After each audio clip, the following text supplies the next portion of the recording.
Dave here with Limitless Brave. For the past 16 years, I've been mentoring men to shift their mindset so they can shift their world, helping them with their marriages, their dating life, their divorces, their careers and businesses, as well as living an awesome lifestyle. And of course, everybody's favorite, making more money. Now, if you're interested in the work that I do in upcoming workshops, as well as the Limitless Brave private reserve community, all the links are down in the description below. Today we're talking about something that millions of men are actually confused about and don't have clear guidance on, and that is the masculine identity crisis that is wreaking havoc on men today. If you've ever felt alone or confused about what it means to be a man today, don't worry. So many men have the exact same problem. A lot of men today are kind of adrift at sea with no real clear direction or course set for them when it comes to identifying masculine traits and qualities. While I see masculinity has been split into two roads, one that's more tradition and the one that's more feminized, in my opinion. And I know that's going to piss some people off, but it is what it is.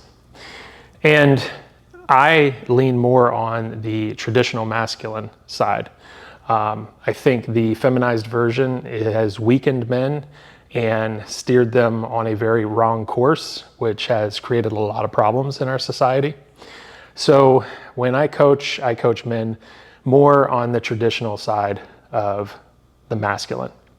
But I'd like to throw in there, I add a touch more empathy, more human connection, more emotional intelligence, and more acceptability and encouragement for men to discuss what's really going on with them so that they know that they can do that without being judged and become even more empowered than they already are. So if you look at all the media messaging and social media today, it is anybody's guess as to what a masculine man should be. And like I said, today it's a more feminized version, which has created a lot of problems in our society. A lot of damaged relationships, a lot of weak leadership, and a lot of broken families. Now, when I say this, guys, I'm not just blaming you. Women are a huge component to a lot of this issue that's going on today as well. But I don't really coach women, so I'm talking to you guys. Kind of the old playbook that guys used to follow, so to speak, the unwritten, unknown playbook when it comes to masculine traits, qualities, and ways of being, that's kind of been thrown out. And a lot of guys are just, like I said before, adrift. They don't know what to do. They don't know what's masculine. They're afraid to take action. They're afraid to get in trouble. And the Me Too movement did a horrible disservice to men when it comes to relationships. And there's another prime example of the media attacking men, attacking masculinity for a couple of dickheads that did something that they should be arrested for. The rest of men had to suffer for that. And it's really unfortunate. Traditionally, masculinity back in the day was be strong, be a protector, be a provider, and don't show your emotions. I've kind of redefined masculinity into 7 pillars, and that's strength, honor, independence, provider, bravery, leadership, and protector. And if you wanted to know more about those masculine pillars that I talked about, in the description below is the masculine Gravitas assessment. You can go and take that assessment and see how you score. See where you're showing up in those pillars and where you might need some work. There's almost this anxiety that's been created for men because they want to act on those traditional masculine intentions and ideals. And a lot of men really still embody traditional masculinity. Yet the media and our legal system criminalize and demonize masculine traits because that's the cool thing to do now.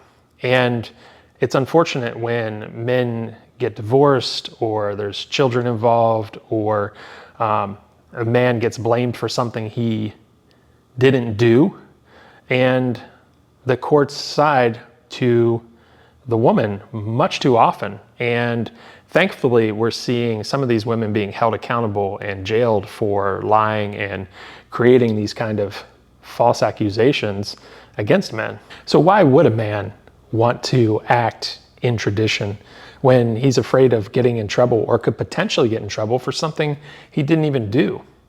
And current day, you hear lots of women complaining about, where are all the men? Why don't men approach me? Well, ladies, you kind of did this to yourself with all of your shenanigans in the media and a lot of the stuff that's been blamed on men who never even did anything.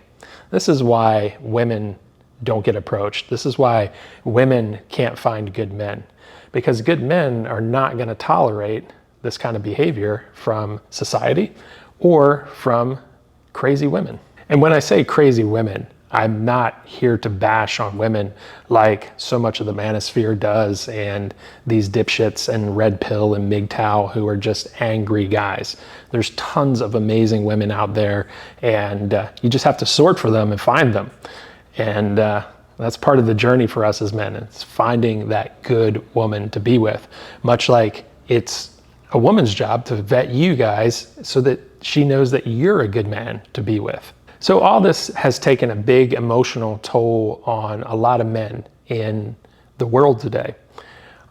If you travel to more undeveloped countries, you'll still see more of a masculine-feminine dynamic where the man's doing more traditional stuff as well as the woman. When we get into the more developed nations, that's where we see all of this chaos and this identity crisis, where men are truly confused and emotionally distraught over their roles, because ultimately their instincts and their intuitions are telling them to go and be a certain way, but yet you have society yelling and screaming and pushing back when a man does that. And that creates opposing and contradictory ideas and concepts in a man's head. And so it becomes very difficult to naturally do what you think you should be doing as a man. And for all you men who are of more traditional masculinity, I applaud you. It's not an easy road to walk, especially these days. But stay steadfast to your belief systems and the role of the traditional masculine. Just make sure you get some good training on the emotional intelligence, the human connection, a little bit more empathy, and you're going to be dialed in. And the strength, honor, independence, provider, bravery, leadership, and protector, those 7 pillars that I just talked about, study those. What does that mean to you, so that you can head down this road of masculinity with your own guiding light, your own playbook that is clear, that's defined, and that sets boundaries for you and your expression of your own masculinity, where you don't have to look to outside sources that are trying to control, in a sense, your own narrative of masculinity. You have your own narrative, you have your own belief system, and you follow it because you've created your own playbook with those 7 things that I just talked about. Now, if you want help with this, of course, join the Limitless Brave private reserve community. I'm in there every day. I can help you out with that. Come take a workshop with me. And of course, keep watching the YouTube videos here. So I hope this helped you guys and gives you some clarity on traditional masculine with a little bit of a tweak in there, and that you're willing to open up and have conversation with other men about masculinity and what you can do about living a good traditional masculine lifestyle. All right, guys, I'll see you in the next video.